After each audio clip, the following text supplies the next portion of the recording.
Okay, guys, I am super stoked to get my buddy Cole Harvey on the show today. Cole and I have worked together for years, but he is a broker manager out at Lifetime Realty and Investments out in Southern California. Got an incredible company he's helping Tommy, my other friend, and Jamie build out. Cole, welcome to the program, first of all. Yeah, thank you so much for having me. I appreciate it very much. My pleasure. Let's have everybody kind of learn a little bit about you and your journey, so we can kind of get to know you, and then we're going to dive deep into what it takes to be successful out there in real estate today. But let's start with where you came from. How'd you get in the business? Yeah, of course. Well, so I actually, after college, I did corporate sales. I worked for a company that did construction services. So we did like blueprinting and all that kind of stuff. And all of my clients were a lot of home builders, architects, engineers, that kind of a thing. And things were great until 2008, when almost all of my clients went out of business. Right? Right. Yeah, I yeah. had, I had so much. So all of the accounts I managed, for example, like one of my primary accounts was Lennar Homes, and they Oh, completely wow. left California. And we're Yeah. talking like, Big job time. sites. Yeah, yeah, like fields of grass with curbs and fire hydrants, and that's it. Like they just left. And Yeah. so I thought I was going to retire from the company I was at. I had been there since I was, like I said, in college, and it was a large family-owned business, but like most of the building industry, they let you work hard, you can grow, and it was Yeah. fantastic. And there I was without a job like everybody else, including all my Wow. friends, including my sphere, Wow. and a good friend of mine who was a sales rep at that company, he told me his father had a real estate brokerage and that he sold houses on the side. And, well, why don't I get my license while we're doing unemployment kind of thing. And originally I thought that seemed kind of like I don't know, like an adult with a bartending job or something. It didn't seem like a real, but I thought maybe I'd do it just for now. Yeah. And here we are. It's like almost 20 years later, and I'm still doing it. And it was a stressful time, but it's the best second career I could have ever imagined by far. Yeah. Well, it's interesting. So you were on unemployment, but you're also got your license. There must have been some point at which you're like, wait a second, I'm making pretty decent money here. Maybe I'm gonna not go find the other job now, right? At some point that had to have happened. Well, absolutely, yeah. Because, well, Yeah. and also, I mean, there was a necessity. So there wasn't a whole lot of job opportunities at Yeah, the time either. 2009, right? Yeah, you know what I mean. So, and I was very lucky that, like I said, my friend's father was our broker. He was very old school, but he helped us get into like REO accounts. He helped Mm. us, do a lot of I've done a million BPOs. I can't even tell you, driving all You're an over expert on creation. valuations. Yeah, for my $50 check I get eventually from Bank of America. But it turned out to be a really great thing. And I don't know, like when I talk to my agents now who are just getting started, and it's not, I don't like to do the whole, like, back in my day kind of thing. But Right. things are so much better now. Like I think it's Yeah. come so far. The industry's the training and the support, and then it's just so much better. But I think what really got me to stick with it was the idea that I thought I had a secure future with the company I was at, and it was Yeah. it wasn't my choice not to lose it. And now that I work for myself, I'm completely in charge, and so that's something I've never gotten over. And I think anyone who kind of went through that time period probably feels that way too, I think. What's interesting about that time period, 2009, is we all kind of collectively have this trauma, this real estate trauma associated with it as a nation, and as certainly as in real estate. But people don't realize this, but the 2023 was just as bad in terms of number of transactions. So it's kind of interesting that our agents have kind of gone through a similar turmoil in terms of transaction count falling off the cliff. Now it's starting to come back. This year's been better, 2024, and the projection is 2025 is going to get better than that. But listen, Hmm. I want to talk to you about something that's really interesting to me because we've been in business a long time. Is how has the business of real estate changed in your perception from 2009 to like today? What do you feel like is the biggest like differences? Can you pinpoint it? Is it something you put your finger on, or is it just a lot of different things? That's a big question. I think, well, Yeah. I would imagine there's a lot. I would say for the consumer, for the home buyers, and for the home sellers, I Yeah. think the things that are different is that, well, I guess what it really comes down to is that it's not that different, right? I mean, Right. I suppose it isn't, right? Like the fundamentals, if you have a real estate business, the Yep. fundamentals have always been the same, right? You Yep. need to, the more people that know that you're in the real estate business, the more opportunity you have. The Yeah. more people you try to help, the deeper of your relationships. It doesn't matter if you're a real estate agent or if you clean pools for a living or whatever it may be. You need to know people that have your product and you need to be close with them. Yeah. I think what is different is, maybe the idea that things like social media or Zillow or Redfin, the idea that they're not so much dependent on us to find them properties. They're more dependent on us to navigate the process. And Yeah. so in some ways, I think it's, I came from a consultative sale type background. I've never done like a hard sale. So Hmm. if anything, it's shifted much more to consulting. And I feel Yeah. like our job is so much more as you're a consultant for them, whatever their goal is now, as opposed to, they need to get in our car and Yeah. go look at Yeah. houses kind of thing. That doesn't really happen anymore. It's But interesting. it's the same. It's Yeah, the same. it's sales is sales. I mean, at the end of the day, it comes down to the number of contacts we're making every day, building relationships, nurturing relationships, kind of the same thing. I guess the tools probably have changed a little bit, how we're connecting with people a little bit, texting as email and social media remarketing and things. What do you think about in terms of because you're leading a company and you're training agents and you're recruiting people and you're creating this incredible environment for people to thrive in. What do you think when the agents come to you today? And they would say, "Hey, Cole, I need help." What's like the number one thing that broke or agents need help with when you're coaching people today? I think it's 100%. It's routine. I think Routine. routine is the answer to everything. I think Yeah. for broker managers also, right? I Yeah, think, for all of us.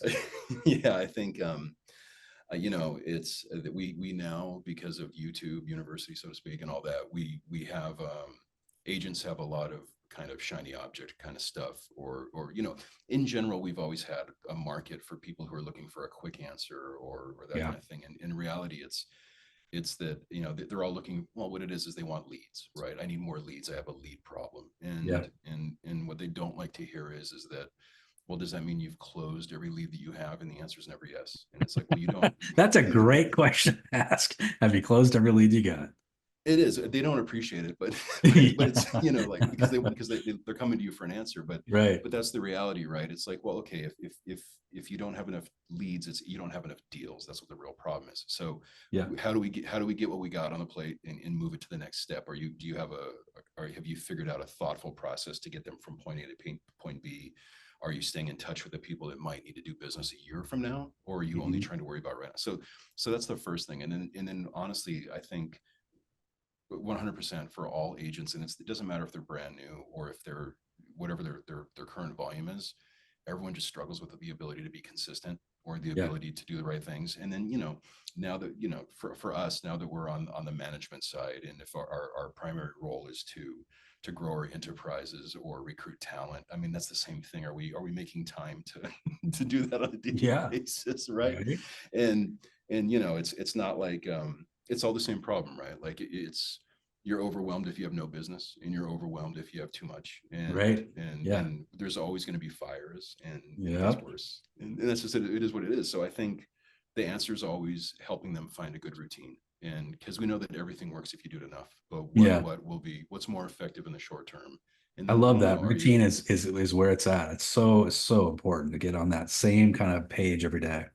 It is like I always I horribly paraphrase a Schwarzenegger quote to the agents, but it's like no one needs motivation. You just need routine. We're all motivated enough. Absolutely true, We're all right? inspired enough. It's not that's not the problem. We all have the same. We're all against the same wall, right? It's Right. just can we make ourselves do it on a daily basis, and that's kind of the support I think they need the most.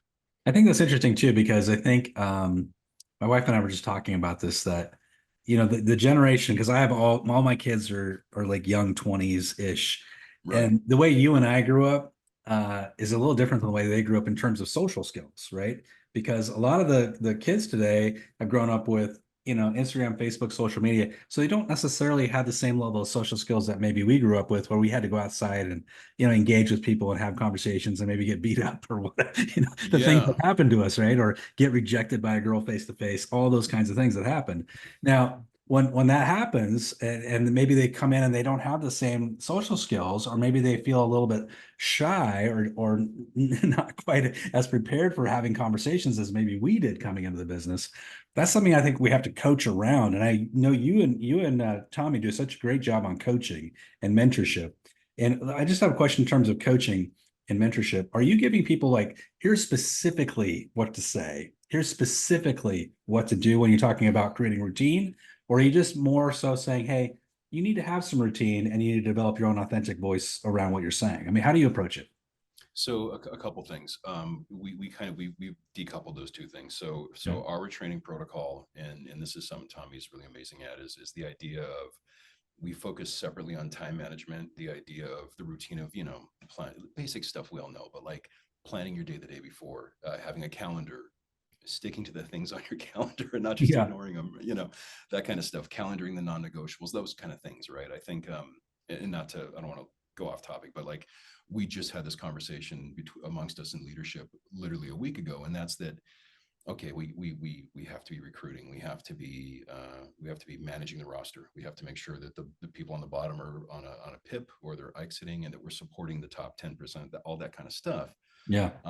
And I for a while there, I thought, well, maybe my schedule's been too tight, and maybe I'm not leaving enough flexibility. And so I went through kind of a 4 or 5 month period of trying to leave open time on my calendar to Yeah. address fires. Yeah. Oh man, that was like the worst thing. That was just the absolute worst thing we could have done. It's like, no, Opening no, your schedule. yeah, no, we need to tighten it down. And that's the example we have to set for the agents, right? Interesting. And Yeah. so no, so we're in a tightening phase right now. Interesting. Separately from that, Yeah. it's kind of a philosophical thing. We've always given script ideas or outlines, but I'm not a humongous. It's not that I'm not a fan of scripts, but I think authenticity is the most important thing. 100%. And I don't know, like a script should be an outline. A script really should be bullet points. Yeah. Like, okay, Yep. if you're going to meet a prospect, if it's a seller or a buyer, there's things you want to make sure you find out up front. But Yeah. there's never going to be a magical combination of words or phrases or anything else you can get to make people buy or sell. Right. And that's also not how you build. I mean, look, we know that people work with and hire who they like, trust, and know, and you can't, you're never going to be authentic trying to memorize word for word. And it's interesting, one thing about our brokerage, we've always had a super, super diverse roster since the beginning. Like, Yes. I love to talk about how I have the most boring story of anyone here. Like, I mean, I Yeah. grew up, I That's grew up in interesting, Southern, actually. well, for real. Like I grew up in Yeah. Southern California, where my parents both went to college. Things were great. It was fine. Yeah. But I got almost 60 people here who come. We have 26 different languages that are That's spoken in the amazing. brokerage, and It's like we the got people United from, Nations of offices. well, it really is, right? But like, but that presents an interesting challenge because I have people, and I've had agents who are even they're new to America. They're Yeah. new to learning English, and I'm presenting them sales scripts, like, Yeah. you know what Right. I mean? And I Right. found out, and I'm like, that's not going to work, like, because now, Yeah. and then I remember we had one of our agents who's grown up to be like, I mean, like, he's crushing it. The guy he just closed 4.5 million this last week. Dylan, he's awesome. Wow. And Dylan's from Korea. And I remember I took him door knocking when he first joined with us. And no, like he watched me do a couple. And then I noticed that as we were walking between homes, he was repeating word for word whatever I had just said. Wow. And I thought, gosh, I wasn't even paying attention to what I just said because I don't know, like, I mean, Yes. it's kind of reflective, right? Like, I don't know, Right. like hi, how are you? Like whatever it was. And I was like, gosh, that's not going to help him because he's learning to, I have horrible English. Like he's going to learn to speak like me. That's terrible. And that's not going to help him certainly grow or bond with people. And so Right. that's kind of when I learned that, like, well, it's scripting is an idea, but like you need to be yourself, and Yeah. people are going to hire you. They're not going to hire the script. They hire 100%. you. Yeah. Right. So The people. so we look at it as two different things, I Well, you guess. brought up something that's interesting because this is something you guys are so good at is you are actually, like your example there, physically taking somebody out and door knocking. I don't think a lot of offices are their leadership, first of all, would ever have the guts to go out and do that, number one, or would have the strength to actually take the time to go out and walk people out into the community. And when you're doing that, what's the reaction your agents have? I mean, are they like, oh, are they excited? Or are you kind of having to drag them along, or like, this is That what we got to do today? they're excited if we're with them. Yeah, They're yeah. excited. You know what I mean? If it's a team event. Yeah. But but to that point, I think the only advantage I have is that I've come from either a sales or an account management or a customer service type background. Yeah, And you know how it is, right? Like there's people come from all kinds of backgrounds, and very few have like the tools that are kind of essential. And you know, Tommy, his philosophy when he started Lifetime was that we didn't have any of that from any of the other big box brokerages that we were at, you know, in Right. our careers. And so the idea of trying to like build out what we wish we had growing up, so to speak, has kind of Hmm. been kind of the philosophy he's had. And so, yeah, we try to lead by example. When we can, we try to, we will schedule it like, hey, if you guys want to learn how to door knock, we're very lucky that our office is located right against to a residential neighborhood that's very friendly. And Yeah. they've seen us before, so it's a It's good good. training ground. Yeah. Yeah. But you know, but there's also scale, there's challenges of scale with that too. Yeah. And Yeah. you Of know, course. when we can, we do open houses with them, and we're happy to. And I don't mind getting yelled at in front of the agents if it means they'll try harder. You know, I don't Good care, because training. that's just how we do it. So, and I want to hit on this because I think it's such an important thing. Every brokerage has to find their own unique differentiating value proposition. Like you got to have your value, your value model, your value map. And I know that we've had conversations about this in our brokerage coaching sessions, and you guys have built your brand around helping agents create a lifetime kind of wealth path, we'll call it like a wealth kind of approach. And so, thus, the name Lifetime is part of it. It's like, let's build your lifetime wealth. Talk a little Yes. bit about that as being a part of, what you guys are trying to build out. What does that look like? Well, so our original brokerage, when I first started working with Tommy, they had a very, very small, like less than 10 people, boutique investment only brokerage that with a different brand. It was just them. And all the business they did was primarily their own investment or a few key clients that they would help, you know, develop fix and flip properties and all that kind of thing. So they had a real deep background in residential fix and flip, but also Tommy did a lot of commercial sales because, you know, sooner or later, if you want to give yourself a raise in real estate, you have to either increase your transaction volume or your price point. And Yeah, I think he figured out like, well, I'd rather sell like a warehouse for 4 million, that's way, you know. way better. Yeah, you Yeah. know.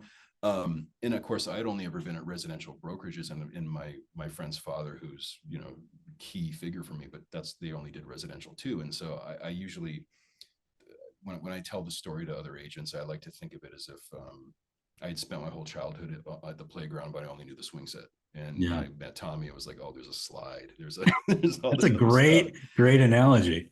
Yeah, and that's kind of how he looks at it, right? And it's just, everything's fun and it's Yeah. cool, and we're going to play in all these areas. So that was going really, really well. But also, you know, and nothing against the other brands, but I never had been in a brokerage that talked about the idea of like investing in our own product that we're trying to Yeah. get people to buy, right? Yeah. Or you know, I mean, just to kind of go back to the experience of those of us that worked in, you know, were around in like 2008. I kind of feel like we kind of have like that damage the way people from the depression had that kind of Exactly. experience, where they, you know, the grandparents that spend the rest of their lives like, you know, Saving.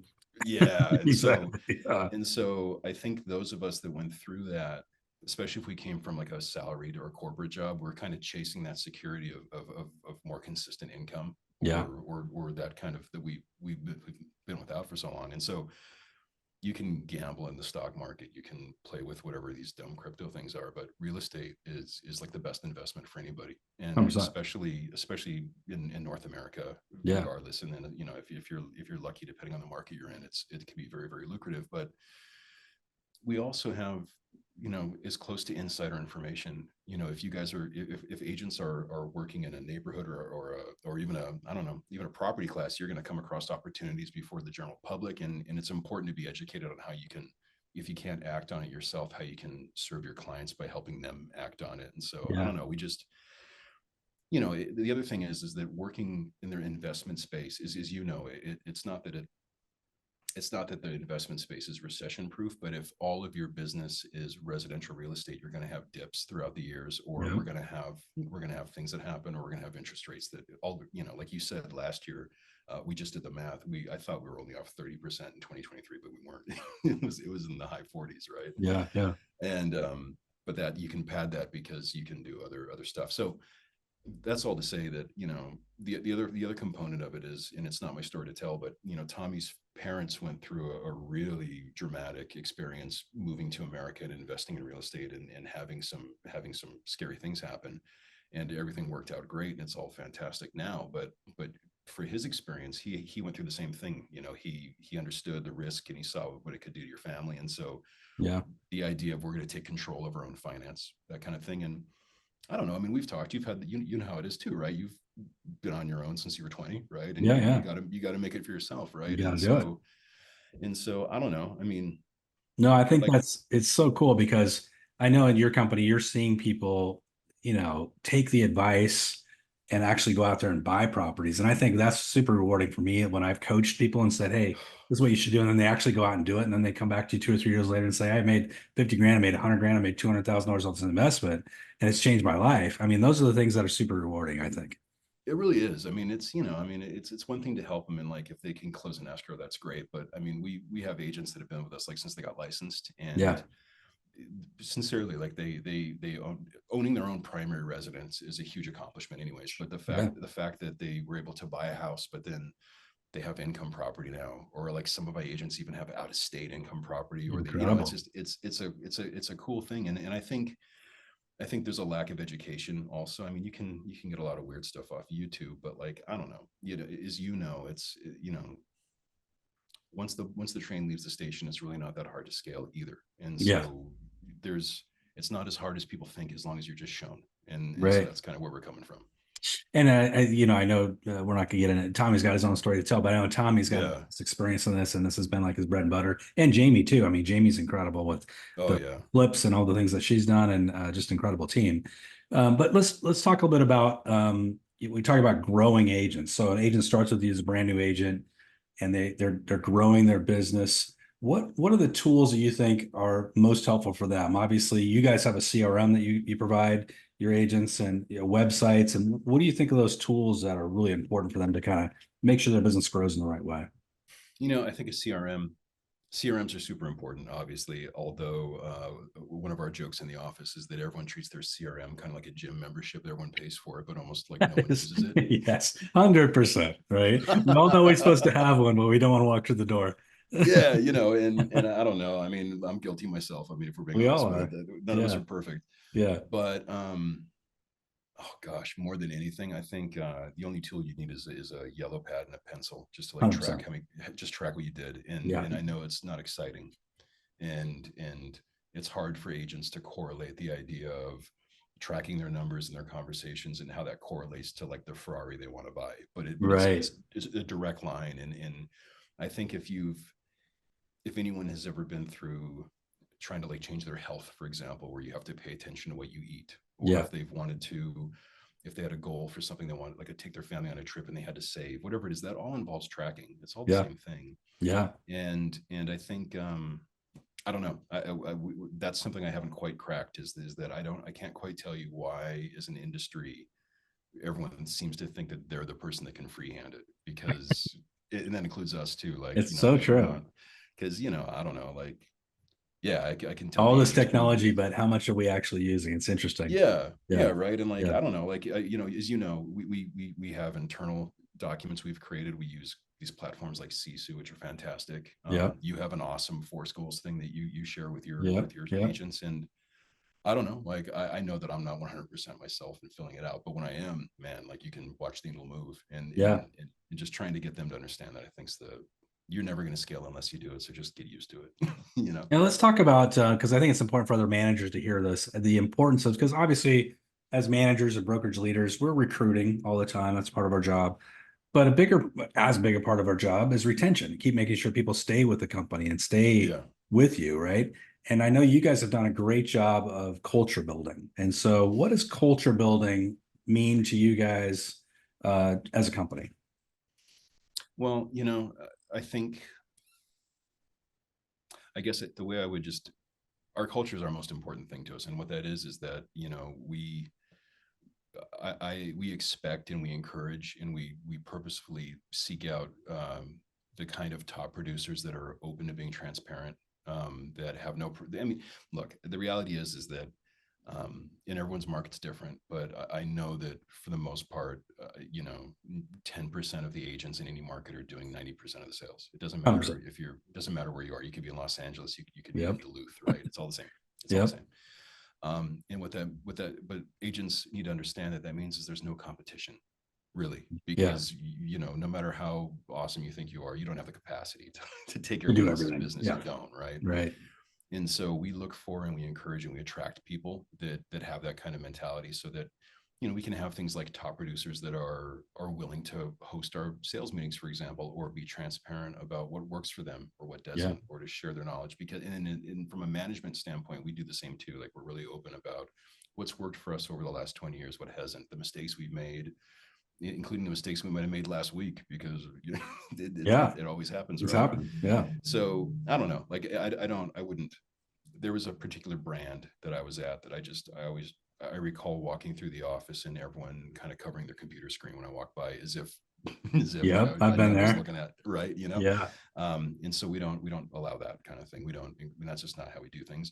We also we try to have a culture of low drama, Yeah. in the sense that I don't know, like, nothing's that big of a deal. We'll figure it out. Right. And from a management perspective, we're very, very careful to be available, and there's no emergency. Like, it's okay. Like, we can fix anything. It's cool. And so because of that, Yeah. we try to keep a baseline, much happier kind of office and environment in general.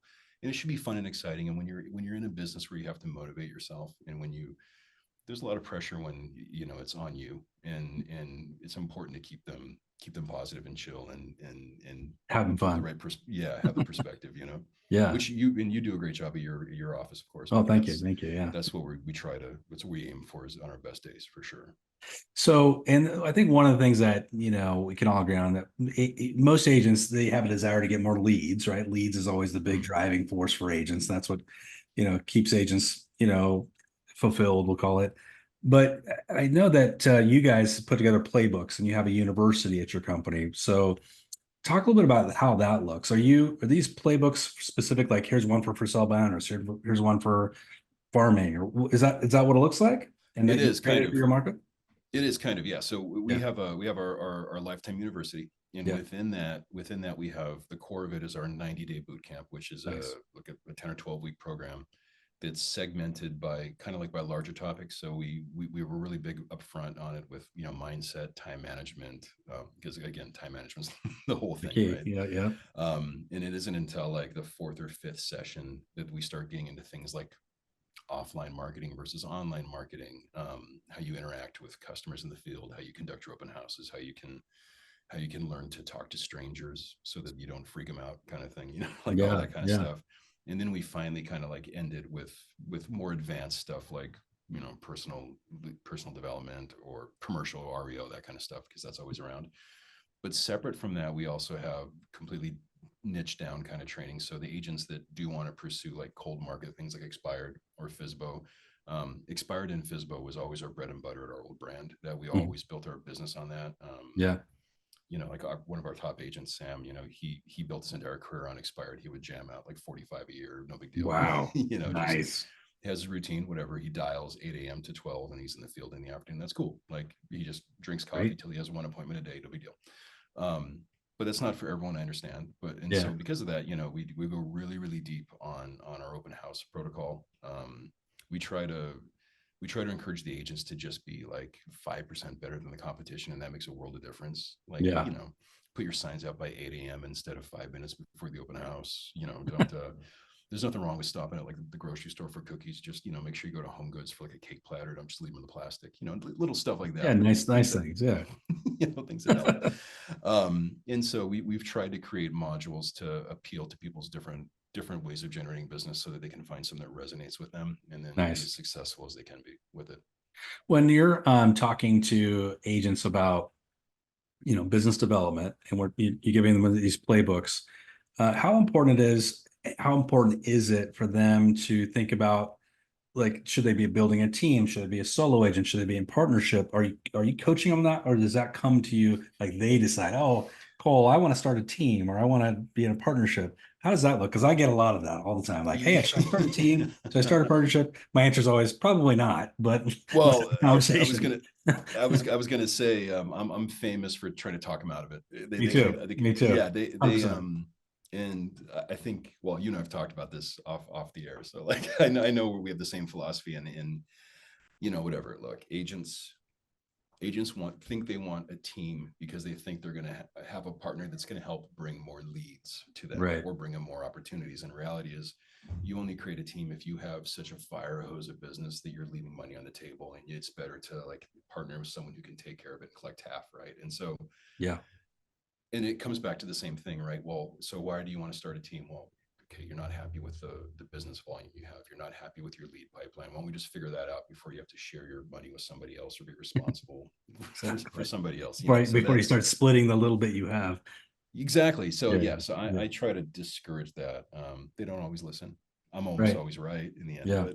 but that's cool. You know, we support them regardless. And we do have some teams that are very successful, but I have to say that it's for the reasons that you and I agree to. That they got it figured out where they're broke Overflow and business. they need help. Yeah, Yeah. yeah.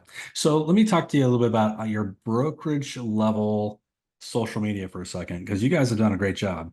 And I want to point this out because I always think that if we're preaching social media to our agents and we're saying you got to be on social media because it's another touch point and it's another way for you to make a connection with your audiences. And then we as a brokerage aren't doing it. It's kind of like hypocrisy. We got to Right. be living up to this, right? And I know you and Tommy have really committed to this. You have a social media studio now in your office, I think, where you're We able to do. record.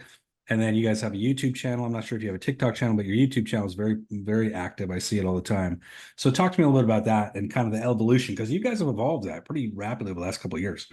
Well, we have only because I'm terrible at it. I'll be honest. I'm the last person to talk to about this. I don't, you know, I'm in the age group where like I just missed that, right? Like I didn't grow up with that kind of thing. Yeah. So I don't have that kind of I don't have that posting habit that people have at all. So we're very, very fortunate that we have some incredibly talented support staff. Our admin and our marketing director, Christy's incredible, and she came from a branding background where she did this for other companies, and so she really helped us. So yes, we are on TikTok. We are, Good. and all that kind of You'll be on stuff. your TikTok channel. But the YouTube started originally. We started it is we're trying to address a scaling problem. I think it was, you know, when you're in management, if you find yourself answering the same question constantly, you need to figure out a way to whether you know whether you're going to do a mass email or maybe post a video so that you can answer it over and over again without having to. Because in management, you know, certainly in real estate, as you know, we're going to answer the same questions for our entire careers, right? It's always going to be the same thing. So Yep. Over it's and over. it's yeah. So it started off kind of like that, but then we realized that, well, actually, no, this is something you can leverage into, you know,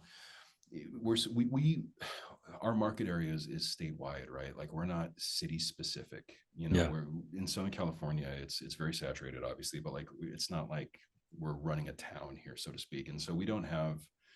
It's not like a smaller market area where the public sees our agents open house signs consistently around town all the time. So Right. we saw it as a way to our way of getting brand awareness out there, not just the agent community, but just in general, right? So it started as that, and then it became a way to scale educational things, and then from there it's just kind of grown. And so it's something else that like the consistency comes and goes. We're really lucky that we have a great admin, Christy, that helps us with it, but that's something that honestly you need to be doing like multiple times a week. It needs to be on the calendar. And so we do shoot on Fridays. We have invested in some equipment. We do That's every what year was now. going to be my follow-up question was, do you have a schedule? Like so it sounds like you're doing it every Friday. Do you have a, 10 do you a.m. on or try Friday. to? Yeah. And is it like, do you say, oh, we're going to try to knock out 3 videos today or 5 videos? Or because I feel like you guys are putting out quite a bit of content, but what does Well, it look like for you? we generally do one. We One. do Oh, if we see. do if well, like meaning like I'll do one on Friday and then Tommy will do one. We'll take So it's turns. two. Yeah. So you guys get multiple Yeah. pieces. Yeah. Yeah. Yeah. So we get two pieces. And then nowadays, you know, with things like reels and stories and whatever the platforms are doing, right? You can chop all that stuff up into like and as long as you're I mean, we've had to do more time specific content because of like the NER settlement and that kind of thing. But Sure. in general, we try to approach things as evergreen as possible because Smart. Yep. you know, it's the same problem year in and year out. So we Yeah. can, you know, What's the difference? yeah. I mean, you know, if you didn't figure out, if you weren't happy with your business this year, it means your planning was stinko last fall. So it's just to remind you this fall, it's time to start thinking in terms of what you're going to do on a daily basis to get your monthly goals. And do you have a monthly goal or are you just thinking about the end of the year, you know? Great. So we try to think that way. And then we've done some other stuff. We've, you know, since we do have a lot of fix and flip kind of properties that are really nice. They make nice sets. And so we've done topical stuff like staging videos and things like that, and the importance of things like staging and whatnot, I love using it. more That's field great. stuff. But it's something we're always refining, and I'm nowhere near an expert at all. And so I'm not a good person to ask. So But you've been a managing broker for how long, Cole? It's been like 10 years, 20 years, 15 years, seven. seven I years. got I got my sales license in 2009. I got my broker's license 4 years after that, Okay. and I've been the principal broker for Lifetime for seven now. 7 years. So in that time, if we're kind of wrapping this up today, what's like your biggest lesson? Like you wish you would have told yourself now, you go back in time to yourself, 7 years ago, like, Cole, you got to know this, man. This is the thing you have to know. Can you think Oh of something, man. a little piece of advice you might give to yourself back then as a managing broker? Um, Less expensive cars, more property. No, no, no, no, no, no. Good I would, advice. no, no, no. Um, I think from a management perspective, Yeah, yeah, uh, your recruitment and your talent acquisition is your prospecting. When you're an yeah, agent, it is what it is. yeah, And if whatever your habits were, that needs to be a direct translation to your management role. yeah. The other thing is I would say is that if you haven't figured it out already, is you need to learn really quick to not jump to conclusions and not answer too quickly, and really Mm, get the ability to pause and listen and get the full both sides of the story before you make a decision. so um, important. and then I would say lastly, something that I personally struggled with that I wish I did earlier was get real clarity on I guess my ideal agent, so to speak, Yeah, or yeah. who I think would what that would look like, the Be kind the of best person I bet. want to talk to. Yeah. Hmm. Yeah. Instead of trying to help everybody, and once I think we lost a little bit of time. We all do that, right? Like Yeah. it's whether you're growing a team or a brokerage, whatever um quality over quantity in the long run is best, I think. That's such three good pieces of advice. Treat recruiting like prospecting. Don't jump to conclusions, and then really narrow down your ideal client, your ideal recruiting client. Man, that's three Yeah. great lessons. That middle one too, man, for those some people need to hear that so much, because I was one of those people that would I want to believe people, and if I have an agent come into my office and they have a really good story, I'm like, yeah, I feel the same way. And then you'll hear it from the other side after, and they'll be like, oh, I kind of get that too, right? Or you'll hear it from Yeah. the cooperating agent, like, oh, that's not at all what they said, right? Or the client or whoever. It's so Exactly. important to keep an open mind until you get all the facts in a row, man. Yeah. Yeah. So important. You can't default to like Papa Bear when you're dealing with your agents or your Exactly. accounts at all. No, even though it's tempting, but for sure. Yeah. So as we wrap this up, so let's say somebody says, "Hey, Cole, I want to talk to you more about, Lifetime. I want to learn more about what you guys are doing." How would they do that? How would they get in contact with you? Yeah, so you can catch us at lifetimerealtygroup.com. And if you want to schedule a one-on-one with me, I'm always available for a half hour, 45-minute Zoom. You can catch me on my Calendly, which is calendly.com/Cole Harvey. Perfect, man. A pleasure to talk to you as always. Thanks, Cole, for all your insights. I'm sure everybody's going to learn a lot from this. Thank you so much.